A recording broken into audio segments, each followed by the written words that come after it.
And there are races right here in our own cities that are expected to be very close. KIMT News 3's Brooke McKivergan has been following the races for Rochester mayor and city council positions, some very important positions. She's watching the results come in at the Olmsted County Government Center, and she joins us live now with the latest. Brooke, what can you tell us? What an exciting night it has been. Let's jump right in. Our current mayor is Ardell Brady, and he has held that seat for about 16 years, but this year he is not seeking re-election. Here's a look at our current standings. With 12 out of 52 precincts reporting, Kim Norton is in the lead at about 53%, and behind her with 14% is Charlie O'Connell. I spoke with Kim Norton earlier today, and here's what she has to say about moving to the November ballot. This is something I've been thinking about for a while, and so it would be thrilling to think the community would be supportive.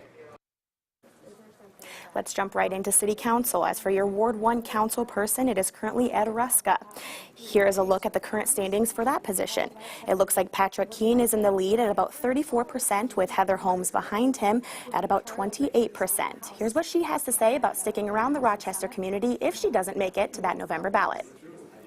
Doesn't mean that I stop being a contributor to my community. I'm an active volunteer. I'm active in economic development. I'm active in a myriad of nonprofit groups, and I'll continue doing that.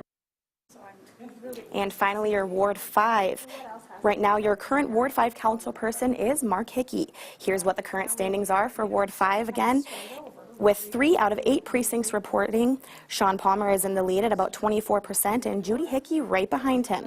I spoke with Brittany Marshall today about how she plans to continue to have a voice here in Rochester. Here's what she has to say. I work for Olmsted County, and I plan to continue to do that job well. I'll be part of an initiative here next year for the 2020 census, engaging with multiple different populations within Rochester. I will say I spoke with many of the candidates today, and I asked them all what their favorite part of campaigning was, and all of them did respond with door knocking and getting to know the great people of Rochester. Live in Rochester, Brooke McKivergan, KIMT News 3. All right, thank you very much, Brooke. And just to be clear, the top 2 people from each of those races will move on to that November ballot. So some very exciting results coming in here, very important to you at home. So now we have more election coverage coming up, but